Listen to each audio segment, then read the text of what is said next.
Tablets ఇచ్చే నేను చనిపోతాను, నా వల్లనే కదా వీళ్ళంతా జరుగుతున్నారు. ఆ రోజు జూనియర్ ఎన్టీఆర్ మీతో మాట్లాడాడు, అబ్బాయితో మాట్లాడాడు, ధైర్యంగా ఉండండి నేమంతా చూసుకుంటానన్నాడు. ఏమన్నా జూనియర్ ఎన్టీఆర్ నుంచి ఆర్థిక సాయం వచ్చింది? జూనియర్ ఎన్టీఆర్ దగ్గర నుంచి మాకేం ఆర్థిక సాయం రాలేదు. ఓన్లీ వాళ్ళ ఫ్యాన్స్ దగ్గర నుంచి మాకు 2.5 లాక్ వరకు వచ్చింది సార్.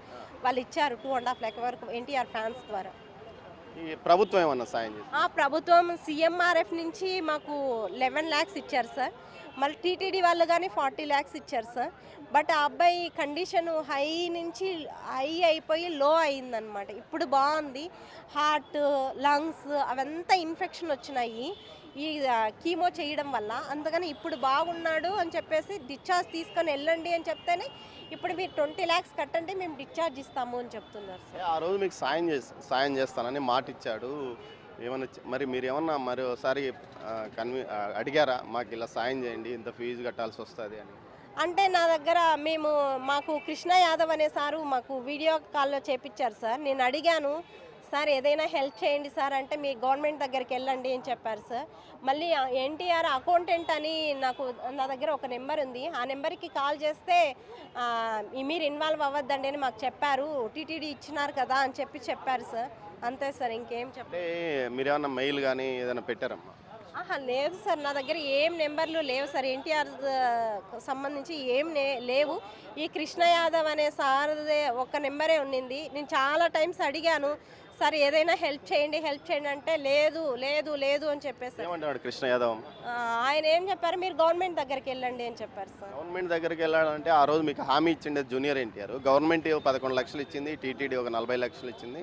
ఇంకా కొంత అవసరం ఉందన్న కోణంలో మీరు చెప్తున్నారు. మీ పరిస్థితి చూస్తే ఒక డ్రైవర్ మీ ఆయన, అదేవిధంగా మీ పరిస్థితి చాలా దారుణంగా ఉందని అప్పట్లో పెద్ద ఎత్తున మీడియాలో వచ్చింది. అది కూడా ఆయనకు మీరు ఏదైతే జూనియర్ ఎన్టీఆర్కి చెప్పారు, జూనియర్ ఎన్టీఆర్కి మీ అబ్బాయి వీరాభిమాని సినిమా చూసి చనిపోతానన్న స్థాయిలో నుంచి ఈ విధంగా కోలుకున్నప్పుడు ఒకసారైనా మీతో మధ్యలో ట్రీట్మెంట్ మధ్యలో ఏదైనా జూనియర్ ఎన్టీఆర్ కానీ వాళ్ళ ఫ్యాన్స్ కానీ ఎప్పుడైనా మాట్లాడారా? ఎవ్వరూ మాట్లాడలేదు సార్. నేనే మా అబ్బాయికి బ్లడ్ ఎక్కువ అవసరమైంది సార్. 63 బ్లడ్ ప్లేట్లెట్స్ అన్నీ అవసరమైనప్పుడు కానీ నేను చాలా టైమ్స్ ఎవరైనా తెలిసిన వాళ్ళకి కాల్ చేసి అట్లీస్ట్ సార్ ఎవరో ఒకరు చెప్తే మాకేమైనా హెల్ప్ చేస్తారో ఆ అబ్బాయికి అని చెప్పి, లేదు సార్ వాళ్ళు ఎవరు కానీ రెస్పాండ్ అవ్వట్లేదు సార్. కొంతమంది రెస్పాండ్ అయినారు, కొంతమంది రెస్పాండ్ అయినా ఏం చేయలేదు సార్. ఆ రోజు వీడియో కాల్లో మాట్లాడారు, మళ్ళీ ఏం చేయలేదు సార్. మళ్ళీ మీరు ఏమన్నా విజ్ఞప్తి చేయబోతున్నారా జూనియర్ ఎన్టీఆర్? సార్ అట్లీస్ట్ ఆ అబ్బాయి చనిపోతా నుంచి కోలుకునే స్థాయికి వచ్చాడు. అట్లీస్ట్ ఇప్పుడైనా మీరు ఆ అబ్బాయికి హెల్ప్ చేయాలని కోరుకుంటున్నాను సార్. అంతే సార్. జూనియర్ ఎన్టీఆర్ గురించి మీరేమన్నా చెడుగా భావిస్తున్నారా? ఈ విధంగా హామీ ఇచ్చి వద్దా కాదన్న? అయ్యయ్యో ఏం లేదు సార్. ఎన్టీఆర్ సారు చాలా విలువలు కలిగిన వ్యక్తి అనమాట. తను ఎప్పుడైనా స్పీచ్లు ఇస్తూ ఉంటారు కదా, అప్పుడు అన్నీ కొన్ని నేర్చుకోవాలి అనే టైప్లో ఉంటాం. బట్ ఏమైందో తెలీదు, ఎందుకు హెల్ప్ చేయలేదో తెలీదు. హెల్ప్ చేయనంత మాత్రాన మనం తప్పుగా అనుకోలేం కదా. నేను ఎప్పుడూ అలా ఆలోచించలేదు సార్. ఏదైతే రాజకీయ నాయకుల వాగ్దానాలు లాగానే ఇక్కడ హీరోల వాగ్దానాలు కూడా కనిపిస్తున్న పరిస్థితి మనకు కనిపిస్తుంది.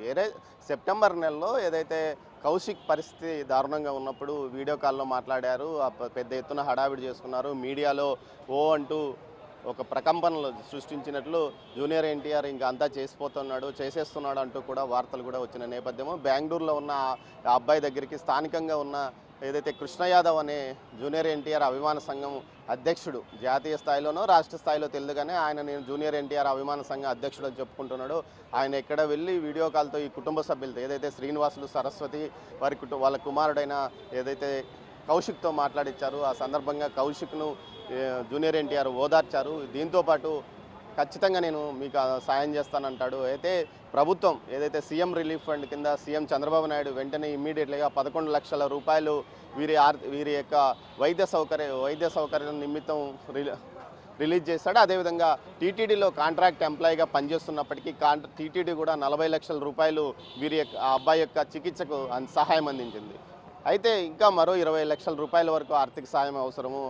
ఈ పరిస్థితుల్లో అబ్బాయి ఏదైతే ఆసుపత్రి నుంచి డిశ్చార్జ్ కావాలంటే ఆ 20 లక్షల రూపాయలు కట్టాల్సిన అవసరం ఉంది. కానీ తాను గతంలో తనకు సాయం చేస్తాను అని వాగ్దానం చేసిన జూనియర్ ఎన్టీఆర్ యొక్క ఫ్యాన్స్కు సంబంధించిన లీడర్స్తో కానీ అదేవిధంగా అకౌంటెంట్తో మాట్లాడితే ఈ విషయంలో పట్టించుకోవద్దు, అసలు టచ్ చేయొద్దంటూ అక్కడి నుంచి పైనుంచి మాకు సమాధానం వచ్చిందని వారు చెప్పినట్లు ఆమె చెప్తుంది. మరోవైపు ఏదైతే తాను ఇచ్చిన మాటను నిలబెట్టుకోవాలంటూ కూడా ఆమె రిక్వెస్ట్ చేస్తుంది. కానీ డిమాండ్ చేయడం లేదు. తనకు ఆ రోజు సాయం చేస్తామని జూనియర్ ఎన్టీఆర్ మాట ఇచ్చాడు. ఆ నేపథ్యంలో ఈ విధమైన చికిత్స కోసం తాను ముందుకెళ్ళాను. తాము పేదవాళ్ళము, తమకు సాయం చేయండి, ఇచ్చిన మాట మీద నిలబడండి అంటూ కూడా ఆమె అర్థిస్తున్న పరిస్థితి. మరోవైపు మొత్తం మీద చూసుకుంటే మిడిల్ మేనేజ్మెంట్ ఏదైతే అటు జూనియర్ ఎన్టీఆర్కి వీరికి మధ్యలో ఏదైనా కొంతమంది ఉన్న ఫ్యాన్స్ అసోసియేషన్ నాయకులు ఏదైనా వ్యవహారంలో చక్రం తిప్పి వీరికి సాయం అందకుండా చేశారా, ప్రభుత్వం వద్ద నుంచి తీసుకోండి అంటూ ఘాటుగా చెప్పినట్లు తెలుస్తుంది ఏమకు. అయితే ప్రభుత్వం కూడా 11 లక్షల రూపాయల వరకు సీఎం రిలీఫ్ ఫండ్ ఇచ్చిన నేపథ్యంలో ఏదైతే మరోసారి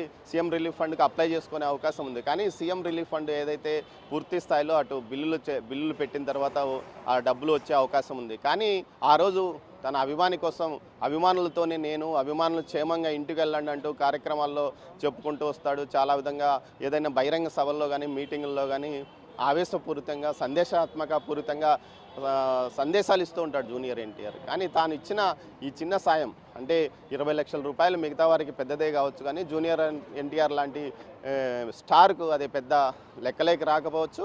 ఆయన వీరికి సాయం చేయాలని వీరు